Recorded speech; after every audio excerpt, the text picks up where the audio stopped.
time why they made such a stupid mistake. This reckless action undid the designation put in place by President Trump during his first term, and what followed was predictable and devastating. The Houthis targeted U.S. military ships and aircraft, hit commercial ships, including U.S.-flagged vessels, threatened our personnel overseas, and attacked our allies in the region. This resulted in more than a year of U.S.-flagged commercial ships being prevented from safely sailing through the Suez Canal, the Red Sea, and the Gulf of Aden. This had a massive negative impact on global trade of the economic security of the United States. Joe Biden was the commander-in-chief, and he sat on his hands while the United States of America was bullied and embarrassed by terrorists. President Trump and his team are putting a stop to these threats and restoring American strength around the world. The Trump peace through strength approach means no terrorist force will stop American commercial and naval vessels from freely sailing the waterways of the world. But unfortunately, this is not what the Democrats and the media want to talk about. They are focused on a coordinated campaign to try and sow chaos in this White House. And this has been the most successful first 2 months of any administration ever, which is exactly why they are doing this. We are not going to bend in the face of this insincere outrage. And here's just one example of how bad faith the Democrats' criticisms are. Democrat Senator Mark Warner is hysterical over the use of Signal, which is an approved decrypted app, and the killing of Houthi terrorists. But Senator Warner himself used Signal to work with a lobbyist for a Russian oligarch to connect the disgraced Steele dossier author who started the Russia hoax, which Jeffrey Goldberg later reported on. How ironic. We're not going to lose focus of the bottom line, which is that Joe Biden's weakness enabled and emboldened Houthi terrorists, and President Trump's strength and resolve eliminated those terrorists. Here in our new media seat today, we have Lindsay Keith. She is the managing editor for Merit TV and serves as their White House correspondent. Merit TV launched 1 year ago and creates and distributes content across diverse platforms. We're glad to have you with us, Lindsay. Please kick us off. I appreciate it and this opportunity for Merit TV. 2 questions, if I may. One on Signal, one on the economy. Sure. On Signal, how comfortable is the president with what was shared so far now that the chain has been released? The president's view on all of this remains the same today as it did yesterday.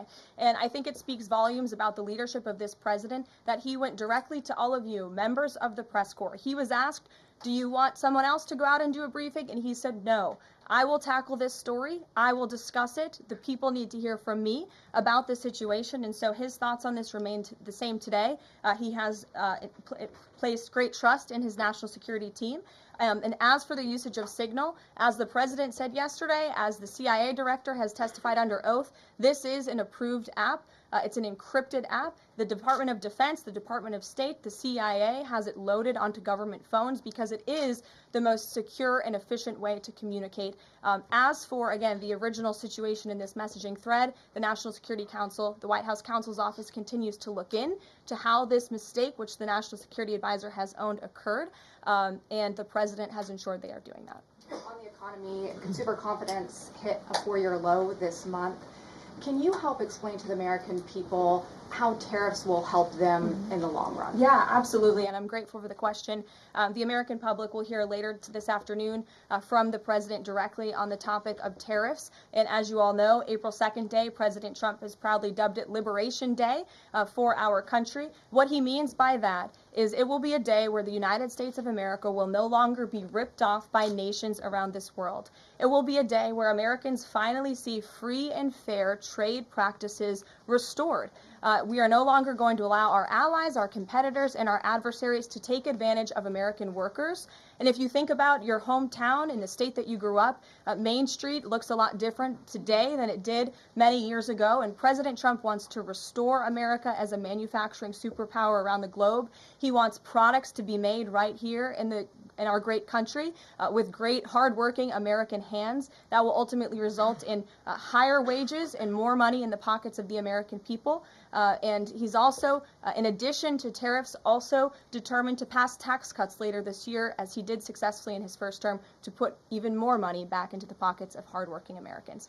Peter. Karolina, if I can ask you very quickly about the information we've seen, just to set the predicate to all this. Has the president been briefed and physically seen he's seen all the details of the chat as printed by the Atlantic? I just spoke to the president about it, yes. Then let me ask you, if I can, very quickly. In the chat, Pete Hegseth, the defense secretary, details F-18s, Tomahawks, of some of the weapons that were used. He details the timing involved for this, all of which occurred 31 minutes before, as he says, F-18s would launch. The DoD manual details classified information as significant military plans, saying that is secret, that's classified. So what about, there are no methods, there are no sources, but that's not what determines what's classified. So what is it about what Pete Hegseth wrote that makes you say this is not classified? Well, it's not just me saying that, Peter. It's the Secretary of Defense himself who is saying this as well. And he put out a very strong statement earlier today listing all of the things that were not included in that message that he sent to the group.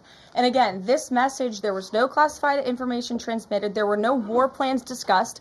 Why did the Atlantic downgrade their allegation about war plans to attack plans? They're now playing word games because they know this was sensationalist spin from a reporter who is well known for doing this. We have said all along no war plans were discussed, no classified material was sent.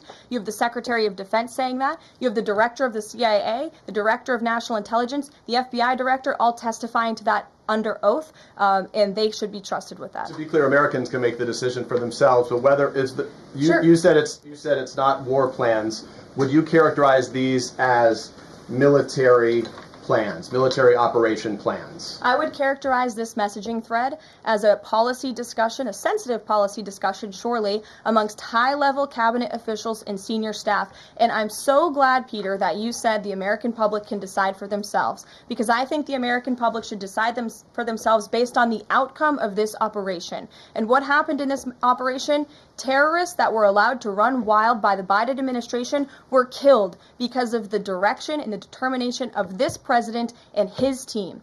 And this message also shows, this messaging thread also proved that President Trump has an incredibly dynamic team who is working incredibly hard, flying all over the world to secure world peace and to fix up the foreign policy crises that the previous administration left for this team to inherit. So to be clear, we all in this room and around the country would agree that we're glad no American service members were harmed, and we're glad that the mission was a success. We'll stipulate that. But the president said that Pete Hegseth said none of this was classified. So given the president has seen it now, and given the president understands that significant military plans are deemed classified as secret, how does the president view none of this, which details times and weapons and more, as being not classified? I've already been asked and answered this question. The president's thoughts on this remain the same today as they were yesterday, On what basis, as I'm well asking? as the Secretary of Defense. This question has been asked and answered. There was no classified material discussed. Jackie. On what basis I was asking? Go ahead, Jackie. Thank you, Caroline.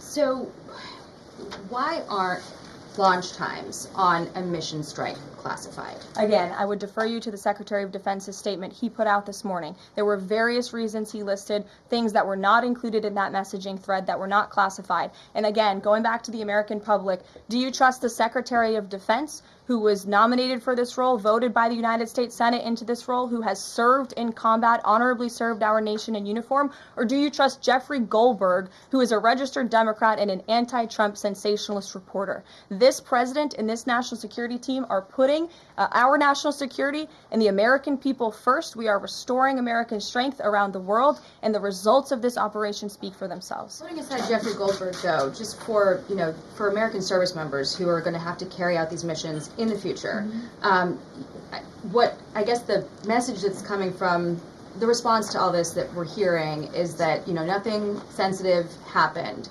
and I guess the logical conclusion of that is that if these messages had gone out publicly prior to the launch, that wouldn't have been a risk to service members. I don't know that they're comfortable with that. So can you explain, had these messages been published, would the plans have moved forward? Would the launch have still taken off? What I can tell you is that the President, as the Commander-in-Chief of our United States Armed Forces, and Secretary Pete Hegseth, who is an incredible man and a warfighter himself, take the lives of our American service members with the utmost responsibility, and they would never do anything intentionally to put their lives at risk. And again, they are working hard on that every single day, and we are protecting our service members while also restoring peace throughout this globe.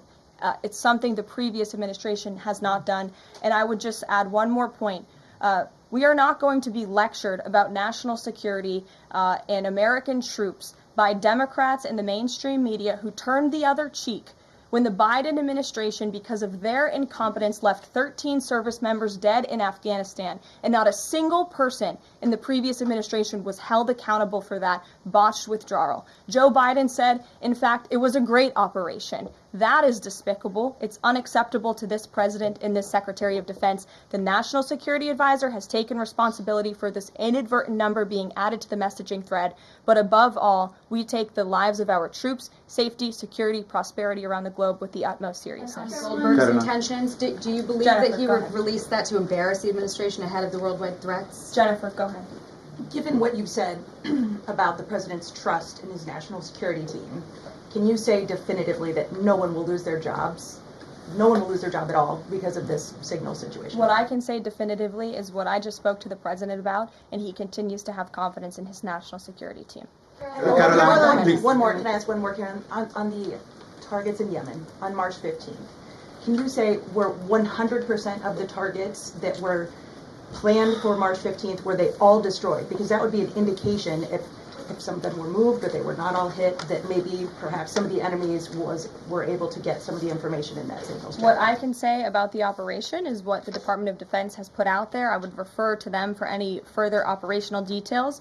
But there have been more than 100 strikes conducted against Houthi targets, and they have hit key Houthi leaders, air defense systems, command and control nodes, headquarters, weapons manufacturing and storage facilities, and these operations will continue until the freedom of navigation in our seas is restored and U.S. shipping can safely transmit without the fear of attack. And again, we believe that this has been a very successful operation thus far, and it will continue until this administration feels it no longer has to, and these terrorists have been taken out, which again is something previous administration should have done, but they didn't, and now we've inherited this crisis. Stephen. Thank you, Caroline. I'd like to clarify something about the investigation and also ask about some conservative commentary.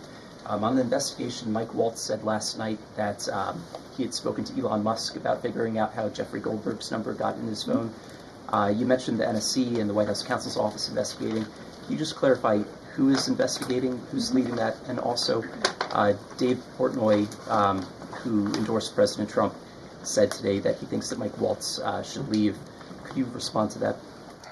Sure. Great respect for Dave Portnoy, but I just answered that previous question from Jennifer. As for your original question about who's looking into the messaging thread, the National Security Council, the White House counsel's office, and also, yes, Elon Musk's team. Elon Musk has offered to put his technical experts on this to figure out how this number was inadvertently added to the chat. Again, to take responsibility and ensure this can never happen again. I have two questions. One on a follow-up on something you just said. But since we have these messages released, and you said that the president has now personally reviewed them, at the chat at one point, Pete Hegseth wrote 14-15 strike drones on target, and in all caps he said, "This is when the first bombs will definitely drop." Does the president feel that he was misled by his national security advisors, whoever it was that told him there was no classified information in there, now that he's seen these messages? I've now been asked and answered this question 3 times by the both of you, and I've given you my answer. The president feels the same today as he did yesterday. Okay. Philip. And on my follow-up on what you had just said. Go ahead, Philip. Caitlin, I'm not taking your follow-up. I have a follow-up on something you just said, though, Caroline. That's Caitlin, regarding I'm not Jeffrey taking Goldberg. your follow-up. Philip, go ahead. I've called Thank on you. The vice president seemed to express some frustration that Europe wasn't doing more to police waterways in their backyard, noting in that signal thread that 40% of European trade goes through the Suez Canal.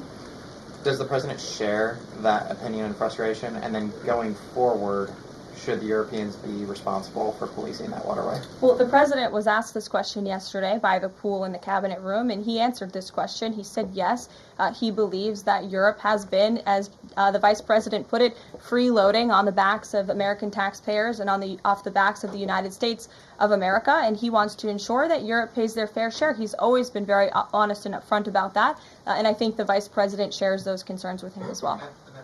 Sure. Enlisted soldiers, sailors, and Marines would face consequences if they shared this type of information inadvertently with a reporter. Can you tell us more why the president is so willing to give Mike Waltz a mulligan here? Again, I have now been asked and answered the same question using different language multiple times. If anybody has another question, there's a lot of different things going on in the world. We have tariffs possibly being implemented later today. The president is going to talk about that at 4 o'clock this afternoon. Sure, go ahead.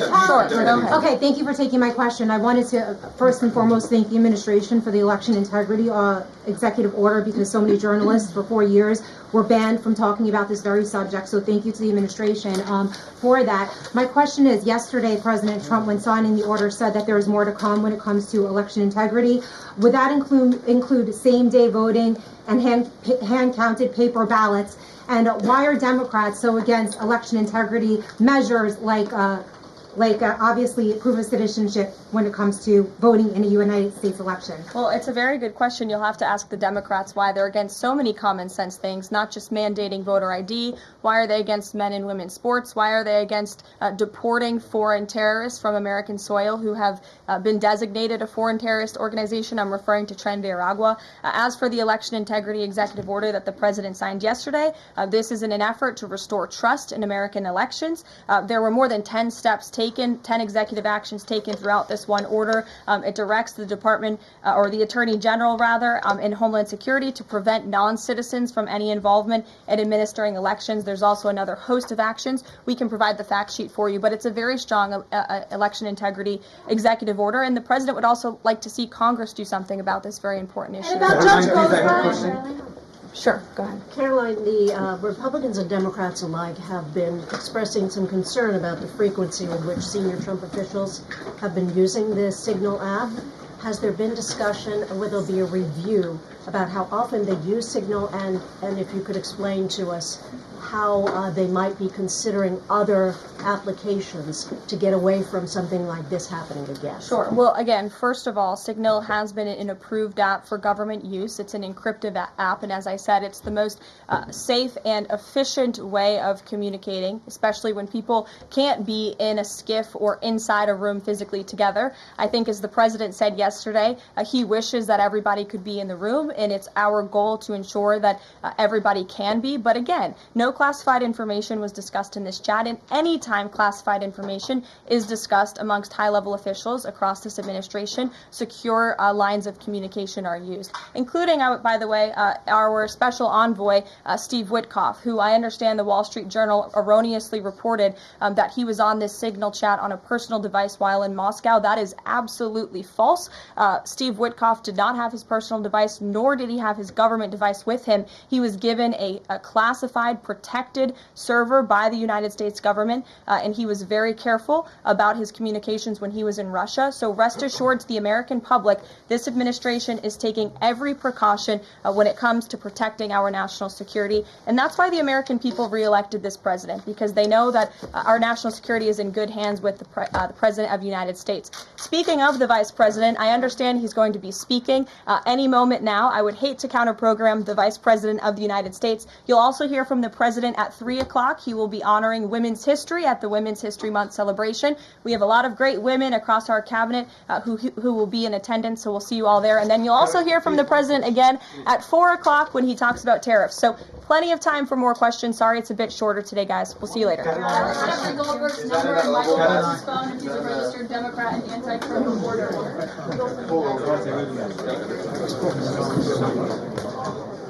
She always starts on that side because